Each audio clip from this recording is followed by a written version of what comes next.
안녕하세요. KCR 초대석의 한우성입니다. 뉴질랜드의 유일한 한국인 국회의원이 있습니다. 국민당 내셔널의 멜리사 리 의원입니다. 오늘은 멜리사 리 의원과 뉴질랜드 국회의원으로서 활동사항에 대해서 이야기를 나눈 시간을 마련했습니다. 안녕하세요. 안녕하세요. 멜리사 리 의원님 나오셨는데요. 교민분들께 인사 말씀해 주시죠. 교민 여러분 안녕하십니까. 국회의원 멜리사 리입니다. 오늘 KCR 한우성 국장님하고 같이 이 자리에 있는데요. 요즘 날씨가 굉장히 추운 것 같아요. 갑자기 추워진 것 같아서 감기 조심하셔야 될 것 같고요. 옷 따뜻하게 입고 다니셨으면 좋겠습니다. 네, 교민분들께서는 멜리사 리 의원님이 뉴질랜드 국회의원으로서 어떤 일을 하시는지 아마 궁금해하실 것 같습니다. 멜리사 의원께서는 5선이시고 지역구가 마운트 알버트이시고요. 그리고 내셔널 파티에서 지금 하시는 일이 어떤 것인지 좀 다시 좀 설명을 해 주시죠. 저는 브로드캐스팅하고 미디어가 하나 묶여있는 포트폴리오고요. 그리고 디지털 이코노미하고 커뮤니케이션이 같이 함께 묶여있는 한 포트폴리오고 그리고 에트닉 커뮤니티스를 맡고 있습니다. 그래서 이제 5선이라고 해가지고 일이 많이 틀려지는 게 아니라 지금 이제 야당이기 때문에 야당에서 좀 시니어 국회의원이기 때문에 하는 일이 좀 많은 것 같습니다. 예를 들면은 우리 당 내에서도 그 프런트 벤치 미팅이라는 게 있는데 그 프런트 벤치에서 정책 토론 및 결정하는 그런 단계에서 더 저보다 후배들하고 같이 디스커션을 리딩을 할 수 있고 해가지고 정책 준비를 하는 것도 그런 일을 하고요. 하지만 국회의원으로서는 이제 거의 매주 월요일 날 저녁에 국회로 내려가고 국회가 선언 주에는 그리고 화요일 날 화수목은 언제든지 국회가 씁니다. 그래서 국회는 밤 10시에 끝나고요. 국회 토론장에 본회의장에 10시에 끝나는데 본회의장이 10시에 끝나면은 사무실에서 대부분 있어요. 11시, 12시, 1시까지도 있고 그냥 서류들이 굉장히 많이 들어와요. 상임위원회 서류 같은 것도 다 봐야 되니까. 그리고 상임위원회는 국회에서 법안이 이제 통과되는 순서들이 있는데요. 정부에서 법안을 하나 출시를 시키면은 그것을 국회에서 1차 토론이 진행되고 1차 토론이 끝나면은 상임위원회로 건너갑니다. 상임위원회에서는 대부분 통과한 1차 토론 끝난 뒤에 그 다음 상임위원회에서 그 다음 날이 될 수 있고요. 그거를 전국에 이 법안에 관련해서 사람들이 반대를 하든지 찬성을 하는지에 대한 의견을 묻습니다. 이 법안 때문에 어떤 혜택이나 해가 오는지에 대해서. 그래서 그 의견들을 받기 위해서 그 광고를 내는데요. 대부분 6주 시간이 있어요. 6주 안에 사람들이 그 의견들을 상임위원회로 보내야 되고 그리고 상임위원회에서 참여를 할 수 있습니다. 이 법안에 대해서 내가 내 의견을 상임위원회에 참가해서 직접 오시던가 아니면은 줌 같은 거로 하실 수 있고 그리고 그 법안 하나 통과되는 게 거의 한 6개월 걸려요. 그 상임위원회에서 토론하고 의견들 받고 그거를 다시 또 이제 국회로 넘겨가서 2차 토론 그리고 2차 토론 하면은 법안 한 줄 한 줄 해가지고 Committee of the Whole House라는 게 진행이 되고 그 다음에 3차 토론 그리고 3차 토론이 끝나면은 이제 법안이 이제 되는 겁니다. 그런 일을 대부분 하고요.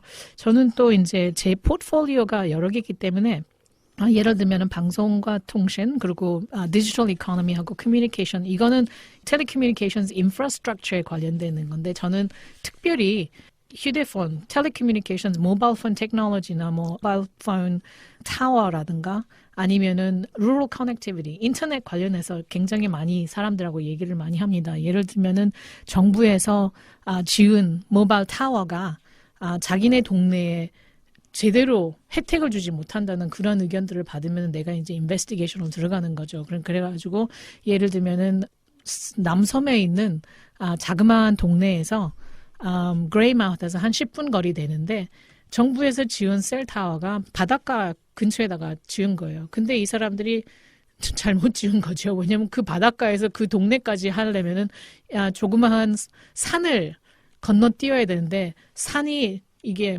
블로킹 되는 거죠. 셀 시그널을. 그래가지고 이 사람들은 셀 시그널이 하나도 없었어요. 그래서 직접 가서 체킹을 해봤죠. 제가 그 동네로 들어가는 순간 저의 모바일 폰은 그냥 죽었습니다. 커넥션이 없었어요. 그래서 제가 정부한테 러비를 해서 그 사람들이 셀타워를 엑스텐션을 하나 만들 수 있게 그런 일을 하고 있습니다. 근데 이번에 국민당이 총선에서 승리를 하게 되면은 이 분야의 장관이 되시겠죠? 글쎄요, 장관직은 총리가 결정을 하는 거고요. 총리가 원하는 대로 이제 구성이 되는데 제가 이 포트폴리오들을 맡았기 때문에 아마도 그 담당을 하지 않을까 하는 생각을 하고 있습니다. 하지만 무엇을 주든 잘할 수 있게 열심히 노력해야죠. 예, 그렇다 그러면 장관이 됐을 때는 어떻게 일하는 게 어떻게 틀려질까요? 장관이 되면 어떻게 틀려지냐면요. 뉴질랜드는 국회의원만이 장관직을 가질 수 있기 때문에 그냥 일이 더 많아질 것 같습니다. 그러니까 장관은 이제 한 부서, 그러니까 예를 들면은 Ministry of Transport이나 Ministry of Business Innovation and Employment 모든 분야에 자기가 담당하는 분야의 정부 기관들하고 그거에 리딩을 해야 돼, 폴리시 리딩을 해야 되지만 직접적으로 간섭해서 이거 해라 저거 해라는 할 수가 없는 거죠. 왜냐하면 그거는 오퍼레이셔널 문제이기 때문에 직접적으로 장관이 해낼 수는 없는 거고 하지만 프레임워크를 짜서 우리가 어떻게 더 빨리 발전을 할 건가, 더 자세히 발전을 할 건가, 더 정확히 국민들한테 딜리버리를 할 수 있는가는 이거는 정부와 그 장관의 지시에 따라서 그게 바뀌어지는 것 같습니다. 예, 총선이 이제 10월 14일인데요. 예, 무척 바쁘시라고 생각됩니다. 예, 선거운동을 언제부터 하게 되고 어떻게 진행이 될까요? 선거운동이라는 거는 지난 선거 우리가 제대로 선거 진행이 잘 안 돼서 저희가 많이 표를 못 얻었었는데요. 선거운동은 그때서부터 시작된 것 같습니다. 총선 이후 계속 이제 모든 국민들한테 어필을 하고 우리가 어떻게 더 잘할 수 있다는 걸 어필을 하는데 직접적인 regulated period, 선거하는 기간이 짜 있어요. 그러니까 7월 14일부터 제대로 된 선거 기간이 시작됩니다. 예, 근데 이번 총선 결과를 어떻게 보시는지요? 제가 무슨 이렇게 크리스탈 볼이 있는 것도 아니고요. 저는 그냥 최선을 다해서 열심히 우리 국민들한테 어필을 해서 국민당 정권이 지금보다는 훨 나은 정치를 할 수 있다고 국민들을 위해서 일을 할 수 있다는 걸 어필을 하고 싶습니다. 결정은 국민들이 하겠죠. 하지만 지금 모든 분들이 그렇게 말씀하세요. 지금은 아니다. 이제는 정권을 바꿔야 된다. 이렇게 말씀하시니까 좋은 것 같아요. 예, 근데 그 국민당 내셔널이죠. 그리고 노동당, 레이버의 그 정책 방향의 차이는 무엇일까요? 이것에 대해서는 옛날에도 약간 토론들도 많이 했었고 하는데요. 뉴질랜드가 MMP, Mixed Member Proportional System으로 바뀌고 나서부터는 정책들이 굉장히 센트리스트 됐어요. 그러니까 센트럴라이즈가 됐는데 센터에서 왼쪽, 센터에서 오른쪽 이렇게 크게 많이 차이가 없다고 하는데 우선은 그냥 이걸 보셔야 될 것 같습니다. 노동당 정권 지난 6년 동안 어떻게 딜리버리가 있었는지. 예를 들면은 하버 브리지에서 워킹, 사이클링 하는 브리지를 만든다고 했었잖아요. 55 밀리언을 낭비했습니다. 지금 사이클 브리지 생겼나요? 딜리버리가 없었어요. 예, 그거를 보시면 될 겁니다. 지금 푸호이트 워크워스 모토바이 지금 오프닝 될 거 아니에요. 그것도 국민당이 시작한 거예요. 노동당이 시작한 거는 어디에 딜리버가 됐는지 저는 모르겠습니다. 예, 그렇다 그러면 그 국민당의 주요 그 정책 공약은 어떤 게 있을까요? 정책 공약들은 저희 내셔널 파티 웹사이트에도 이게 나와 있는데요. 정책 공약들은 지금서부터 벌써 발표된 것들도 있고 그리고 계속 선거 날까지 계속 조금씩 발표가 될 겁니다. 그게 대부분 뭐냐면은 뉴질랜드에서는 특별히 제일 중요한 거는 cost of living crisis인 것 같아요. 그게 생활비를 절감을 해야 되잖아요. 왜냐하면 너무나 비싸잖아요. 모든 물건들이. 그리고 소득도 올려야 되는 거고요. 왜냐하면 사람들이 버는 돈과 써야 되는 비용이 너무나 차이가 많이 나고 그리고 인프라 구축 관련해서 사회 기반 시설이 너무나 굉장히 느려요. 그리고 특별히 장사하시는 분들 도로에 걸어 다니고 저녁에 차에 가야 되고 하는 사람들 너무나 힘들어 하시잖아요. 무섭고. 왜냐하면 law and order 문제, 법과 질서가 회복이 돼야 된다고 생각합니다. 특별히 램레이크 같은 경우는 그 범죄는 지금 지난 2년 동안 465% 증가했습니다.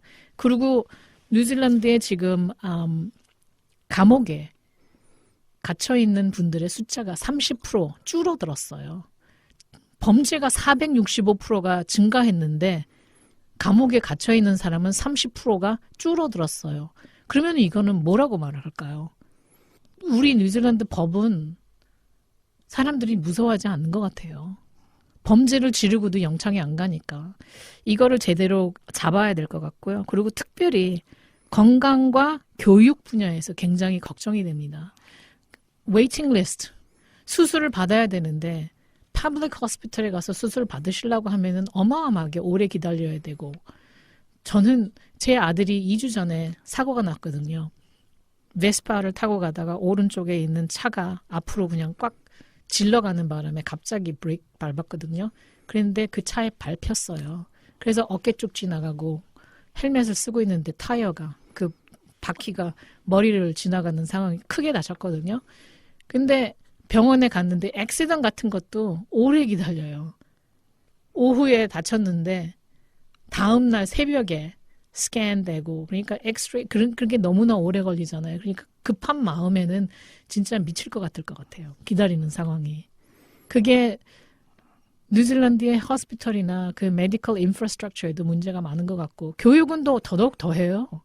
그러니까 regularly attending school 하는 거, 계속 학생들이 학교에 가서 배워야 될 거 아니에요.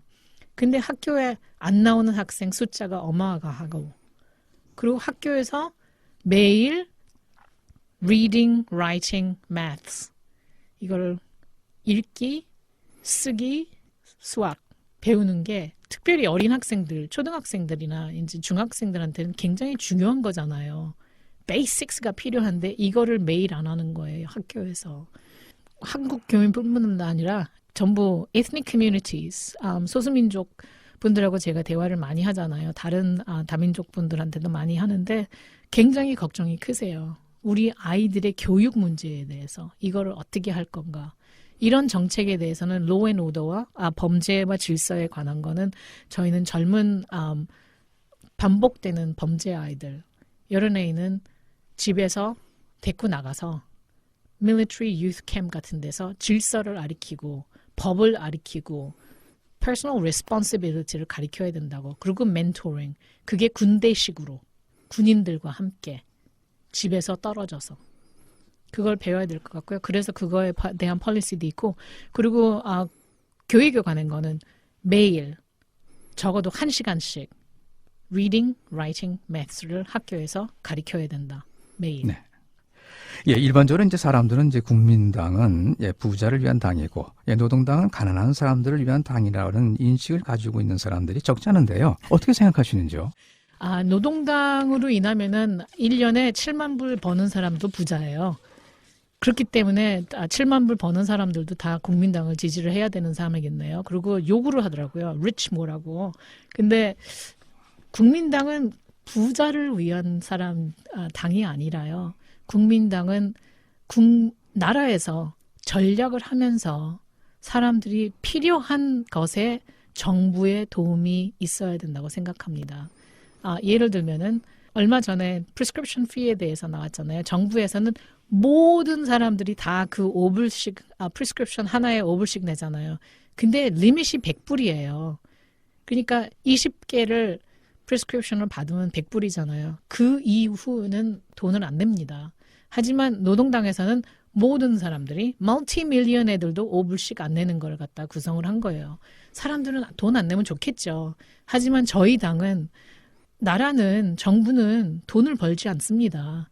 나라는 국민들이 내는 세금으로 나라를 운영해야 되는데 멀티밀리언 애들도 전부 다 돈 5불씩 안 내는 거면은 무슨 정치예요. 제 생각에는 필요한 사람들, 연약한 사람들, vulnerable한 사람들이 꼭 필요한 거는 내주고 그거를 도움을 필요하지 않는 사람은 안 내줘도 된다고 생각하는 게 국민당 정책들입니다.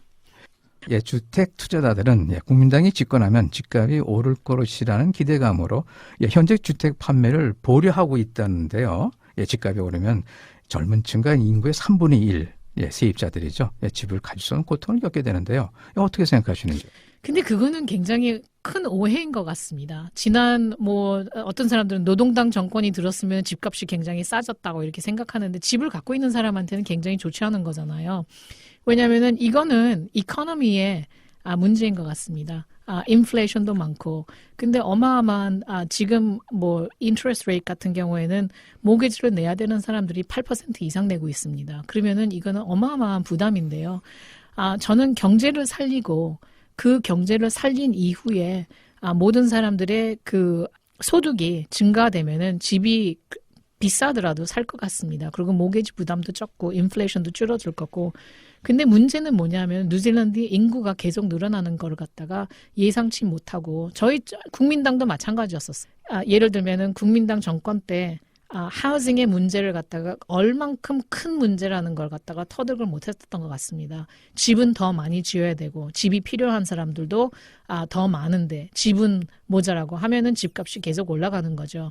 모든 것은 디만드 앤 서플라이의 문제인 것 같습니다. 서플라이가 많은데 디만드가 적으면 가격은 줄어들 거고 디만드는 많은데 서플라이가 작으면 가격은 올라가는 거고 그런 게 경제잖아요. 근데 enough supply가 있어야지 집값이 떨어질 것 같습니다. 근데 집을 갖고 있는 사람들은 집값 떨어지는 거 싫어할 거예요. 하지만 젊은 층들의 first home buyer들을 위해서는 집을 더 많이 지어야 된다고 저는 생각합니다. 새 집을. 예, 현재 그 지역구가 이제 마운트 알버트인데요. 예, 마운트 알버트는 그 제신다 아던 전 총리의 이제 지역구였고, 예, 현재는 공석인데요. 예, 이번 총선에서 노동당에서는 누가 나올 것 같습니까? 네.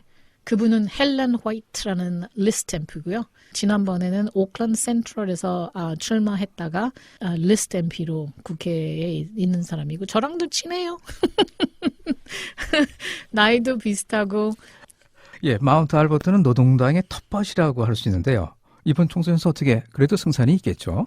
저는 언제든지 승산이 있기를 기대를 합니다. 왜냐하면은 지역구 국회의원이 되는 거는 참 그냥 기대할 만한 거잖아요. 특별히 마운트 알버트 같은 지역구가 생긴 지 그 1942년도인가 그때서부터 여태까지 국민당이 한 번도 이겨본 적이 없는 지역구이기 때문에 만일에 이긴다면은 히스토리 메이킹이니까 굉장히 떳떳할 것 같아요. 하지만 저는 리얼리스틱합니다. 제가 최선을 다해서 국민당 보트를 끌어오는 게 저는 그게 저의 goal이고 한 번 했었어요. 데이비드 시어러 노동당 당수가 지역구 의원이었을 때 헬렌 클락 다음으로 그때 한 번 국민당 당표만 이겼었어요. 지역구는 이기지 못했지만 그 다음에는 이제 저신다 아던이 출마하는 바람에 그냥 좀 떨어졌지만 이번에는 더 많이 끌어올 수 있게 노력하고 있습니다. 예, 지역구에서도 이제 그 선거운동을 하셔야 될 텐데요. 예, 마운트 알버트 지역구에 어떤 그 선거 공약을 준비하고 계신지요?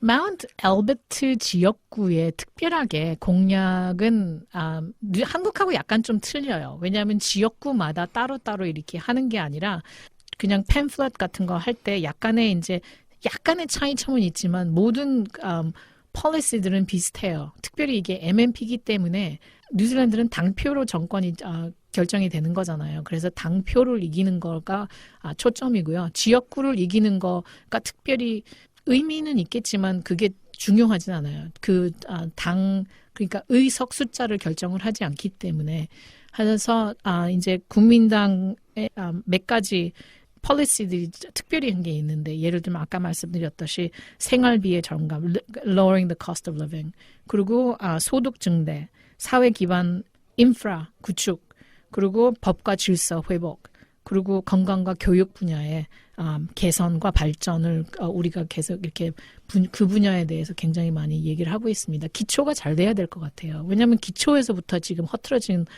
게 많거든요. 우리 아이들을 공부를 제대로 안 가르치면은 그 아이들이 뉴질랜드의 퓨처인데 우리 뉴질랜드 퓨처를 위해서 이 정부는 제대로 하지 않는 것 같습니다. 그리고 국민들이 법과 질서 때문에 무서워하지 않고 세이프하게 보통 생활을 할 수 있어야 되는데 지금은 아닌 것 같아요. 저는 마운트 알버트 지역구 센트링햄 같은데 이제 가게들 지나가 보면은 그리고 가게 주인들하고 얘기를 해보면은 램레이 끝나고 나서 저녁 때도 집에 안 가시고 가게에서 주무시더라고요. 땅바닥에다가 이불 깔아놓고 그게 생활이 아니잖아요. 그러니까 매일 어떤 사람이 칼 들고 와서 강도해가지고 자기가 열심히 일해가지고 버는 돈 뺏어갈까봐 걱정되고 그래서 일을 그만두시는 분들도 꽤 많으세요. 더 이상 내가 이것을 왜 해? 저도 부모님들이 가게를 하셨잖아요. 제일 처음에 우리 뉴질랜드 왔을 때 우리는 뉴질랜드 88년도였고 그리고 서울무역이라는 가게를 부모님들이 운영을 했었는데요. 그때도 도둑들이 있었어요. 근데 지금하고는 차이가 있는 것 같습니다. 멜리사 의원께서도 이제 선거운동을 하셔야 될 텐데요. 예, 어떻게 뭐 조직은 다 갖춰져 있나요? 조직은 저의 지역구에서 캠페인 팀이 구성이 돼 있는데요. 언제든지 volunteer들이 필요합니다. 왜냐하면은 뉴질랜드는 선거 때 비용을 많이 들여서 하는 게 아니에요. 돈으로 때우는 게 아니에요. 제한돼 있습니다. 선거 비용이 3만 불 미만이에요. 모든 지역구 출마하는 국회의원 후보들이 쓸 수 있는 비용이 3만 불 미만입니다. 근데 volunteer들한테 이제 밥 먹이고 하는 거는 그 비용에서 이게 커버가 안 되고요.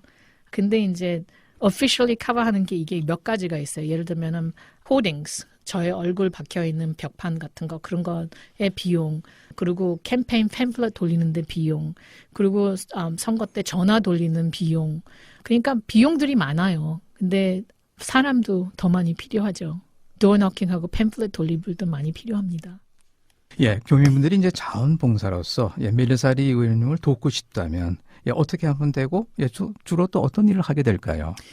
제일 좋은 거는요. 영어가 안 되셔서 도어 너킹 할 때 이렇게 부담되시잖아요. 이렇게 사람들하고 대화하는 게 부담되실 수 있는데 그런 거 안 하셔도 돼요. 그냥 오셔서 저희가 volunteer들하고 같이 이렇게 pamphlet delivery 할 수 있고, 그리고 제가 옛날에 선거할 때 딱 한 분이 저랑 같이 도어 너킹 하셨어요. 근데 그분은 말씀은 안 하고 아침에 인삼차 타가지고 제 옆에 서 계셨어요. 저 혼자서 도어 너킹 할 때 옆에 누가 있는 게 굉장히 든든하거든요. 그러니까 다른 사람들이 같이 이렇게 있는 거하고 없는 거하고 차이가 많이 납니다. 같이 이제 김밥도 싸우시고 뭐 이래가지고 너무나 든든했었어요. 근데 그분 혼자만이 아니라 이제 도어 너킹 하는 volunteer들이 굉장히 많은데 그냥 옆에서 도움, 런치도 싸워주시고 뭐 사무실 우리 캠페인 들어가가지고 캠페인 할 때는 샌드위치 만들어가지고 이제 HQ로 이제 들어와서 캠페인 헤드쿼터에서 들어와서 샌드위치 먹고 뭐 이렇게 하는데 캠페인 하는 동안에는 많은 도움이 필요할 것 같아요. 그 자원봉사자 규모는 어느 정도나 될까요? 많으면 많을수록 좋죠. 예, 그러면은 volunteer가 많으면은 뭐 하루 종일 돌려야 되는 팸플렛을 1시간 만에 돌릴 수 있으니까. 선거 기간 한 6주 전부터서는 이거 트래픽 라이트 있는 데서 이거 벽판 들고 이렇죠. 조그만 거 들고 이렇게 하잖아요. 그런 거가 많은 사람들이 필요합니다. 예, 교민분들께서 이제 멜리사리 의원님이 국회의원으로서 어떻게 지내시는지 참 궁금하실 겁니다. 국회는 웰링턴에 있고 이제 지역구 사무실은 오클랜드에 있는데요. 일반적으로 그 업무 패턴은 어떻게 되시나요? 일반적으로 업무 패턴은 이제 국회가 서는 주에 월요일 날 저녁에 비행기 타고 웰링턴으로 출근을 해요. 근데 화요일 날 아침에 새벽에 갔었는데 화요일 날 새벽에 가가지고 화요일 날 밤 12시까지 1시까지 일을 하고 그 다음날 7시 반에 수요일 날 다시 출근하는 게 너무나 피곤하더라고요. 그래서 잠이 모자라니까 짜증나니까 월요일 날 저녁에 가서 약간 잠을 제대로 자고 화요일 날 아침 7시 반에 출근할 수 있게 그래서 월요일 날 저녁에 가고요. 국회는 화, 수, 목요일 그리고 화, 수, 목 끝나고 목요일 날 저녁에 대부분 늦은 비행기 타고 오클랜드로 다시 돌아옵니다.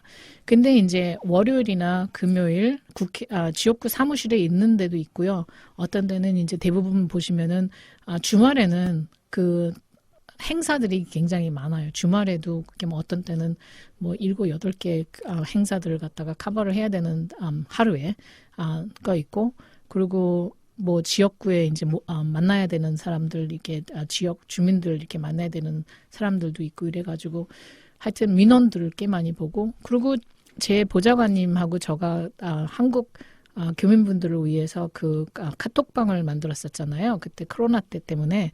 근데 그게 계속 유지가 되면서 거기서도 이제 민원 상담이 따로 이렇게 전환이 되는 경우가 있어요. 왜냐하면 이메일을 보내시고 어디로 연락을 주시면 뭐 민원 상담도 하고 하니까 그래가지고 그런 일들을 이제 국회에 없을 때는 하고요. 국회 내에서는 국회에 있는 날에서는 민원하기가 좀 굉장히 힘들어요. 근데 한 가지 제가 교민분들한테 이제 부탁드리고 싶은 거는 한국 행사들이 국회에 있는 날에 진행이 되면 저는 참석을 못해요, 대부분. 근데 이제 금요일 날이 좋고요. 그리고 국회가 없는 주에 있었으면 참 좋겠어요. 그리고 만일에 그게 국회가 진행되는 날이라도 제가 미리미리 적어도 한 달 전에 알면은 그거를 제가 리브 애플리케이션 같은 걸 해서 참가를 할 수 있게 만들 수가 있는데 그게 언제나에 따라서 또 틀려요. 제가 상임위원회에 참석해야 되는 날이면 제가 참석을 못하고 하니까 너무나 아쉽습니다. 행사들이 다 참여를 못해서. 지금 이제 국회 말씀을 하셨는데요. 상당히 궁금합니다. 국회가 언제 열리고 한국 같은 뭐 정기국회, 임시국회가 있죠. 어떻게 지금 국회가 운영되고 있습니까? 뉴질랜드는 한국하고 틀려서요. 정기적으로 이제 국회 프로그램이 스케줄이 1년치가 대부분 크리스마스 때 나와요. 근데 이제 스케줄이 대부분 보면은 국회가 없는 주는 예를 들면은 아이들 방학 때 2주 동안 국회가 없고요. 그러니까 이제 1년에 3번 방학 그리고 여름 방학에는 국회가 없고 그러니까 저도 이제 그때 이제 휴가예요. 이제 여름 방학 때 뉴질랜드 크리스마스 연휴 시작될 때 저는 그때 한 달 국회가 없으니까 이제 그때 놀고요. 그 다음에는 이제 대부분 국회가 3주 열고 1주 없다는 보는데 1주를 헐리데이가 아니라 1주는 3주 국회가 있으니까 1주 동안은 국회가 없는 주에 다른 지역들 포트폴리오 관련해서 저는 돌고요. 그리고 예를 들면은 저를 필요한 다른 지역구에서 초대를 하면 그때 가서 이제 그런 날짜들을 이용해서. 예, 근데 이제 국회에 보면 그 토론을 하는데요. 네. 그 주제는 어떻게 결정이 될까요? 토론은 대부분 법안들에 대한 토론이에요. 근데 가끔 법안에 관련해서 토론을 하는데 가끔 가다가 스페셜 디베이트라는 게 생겨요. 스페셜 디베이트 예를 들면은 로컬 디베이트, 로컬 이슈에 관련한 디베이트를 하고 합니다. 그게 새로 생겼어요. 네. 1년에 몇 번밖에 그런 디베이트 안 해요. 예, 저도 이제 그 미르사리 의원님이 이제 국회에서 이렇게 뭐 질문도 하시고 이런 걸 좀 TV를 좀 봤는데요. 예, 그 2023 들어서 미르사리 의원님이 맡고 계신 분야, 물론 이제 그 분야에서 이제 토론을 하겠죠. 예, 언제 어떤 문제를 가지고 이제 국회에서 뭐 대정부 질의를 하고 그랬는지 좀 설명 좀 해주시죠. 국회가 서는 화수목 오후 2시에는 퀘스천 타임이라는 게 진행됩니다. 퀘스천 타임은 장관한테 질문을 할 수 있는 시간이죠. 그게 대부분 1시간에서 1시간 반 동안 12명의 장관한테 질문이 되는데요. 굉장히 컴페티티브해요. 우리 당에서는, 우리 야당에서는, 국민당에서는 왜냐하면 서로 자기가 원하는 질문을 하고 싶어서 싸움이 나는 거죠. 그래서 총리한테 질문, 아니면은 어떤 장관한테 질문. 근데 그게 어떤 이슈가 문제가 일어나느냐에 따라서 어떤 때는 이게 그리고 우리가 질문할 수 있는 숫자가 이게 하루에 질문 프라이머리 4개 질문, 어떤 때는 3개, 어떤 때는 5개. 그러니까 12개 중에 이게. 근데 그 12개 중에 퀘스천이 한 번 프라이머리 퀘스천에다가 3개나 4개 서플리멘터리를 질문을 할 수 있기 때문에 좋은 것 같아요. 저는 퀘스천 타임을 진짜 좋아해요. 네. 저는 계속 이게 내가 질문하고 싶어서 이렇게 찌르는데 가끔 가다가 그게 안 되더라고요. 예, 그래서 지난 그 6월 달에 그 마운트 알버트 거리와 오클랜드 지역 주변에서 이제 계속되는 범죄 문제로 그 법과 질서에 대한 국회 그 특별 토론회에서 그 강하게 질문하셨는데요. 예, 그 내용이 어떤 문제였습니까? 그때는 토론이 그 로컬 이슈에 관해서 이제 디베이트 타임이었었는데 어떤 사람들은 자기네 지역의 트랜스포트에 대해서 얘기했고 저는 마운 알버트 지역구에 있는 그 범죄와 질서의 문제 때문에 왜냐하면 6월 2일 날 마크 미첼 국회의원하고 같이 퍼블릭 미팅을 진행했어요. 마운 알버트에서. 그때 우리 마운 알버트 지역에서 오신 분들하고 대화를 나눴었는데요. 그거에 대한 것도 제가 얘기를 했었거든요. 어떤 분이 자기는 이제 출장을 간 거죠. 출장을 갔는데 출장 가가지고 와이프한테 이제 연락이 온 거예요. 와이프하고 딸이 집에 있는 동안 망치를 들고 강도가 집 안으로 들어와가지고 어마어마한 겁이 났고 이러한 자기가 이제 출장 갔다가 오니까 자기가 할 수 있는 게 하나도 없고 자기가 멀리서 도와줄 수도 없는 상황에서 너무나 이게 힘든 거죠. 그래가지고 굉장히 이모셔널 하더라고요. 눈물도 글썽하셨어요. 근데 남자분이 그렇게 그 퍼블릭 미팅에서 그렇게 말씀하셨을 때 저도 너무나 그게 마음이 아프더라고요. 왜냐하면은 저도 강도가 들어와가지고 경험을 한 적이 있었기 때문에 그래가지고 그런 거에 대해서 얘기를 하고 그때 저는 그 오클랜드 웨스트 그러니까 마운 엘버트 지역 있는 경찰 총관리자 에리어 커맨더 로버트슨하고 같이 경찰들이 같이 와가지고 그런 범죄에 대해서 대화를 나누는 게 굉장히 좋았던 것 같아요. 범죄들이 너무나 많아요. 제가 말씀드렸듯이 2년 동안 465%가 증가됐습니다. 범죄가. 마운 엘버트 같은 경우는 지난 1년 동안 적어도 1000명이 victimization 됐어요. 그러니까 마운 엘버트면은 마운 엘버트 지역이고 샌드링햄도 뭐 980, 뭐 포인트 쉐벌리어도 뭐 800 얼마 이러니까 모든 제 마운 엘버트 지역구에서 이게 킹슬랜드도 마찬가지고 샌드링햄도 마찬가지고 웨스트미어도 마찬가지고 대부분 1000개라고 생각하시면 돼요. 1년에 1000개 가량의 범죄가 일어난다는 게 말도 안 되는 거죠. 이거는 범죄자들이 점점 더 어려진다는 거예요. 예, 오늘은 여기까지 이야기를 나누고 다음 시간에 계속해서 이야기를 나눠보도록 하겠습니다.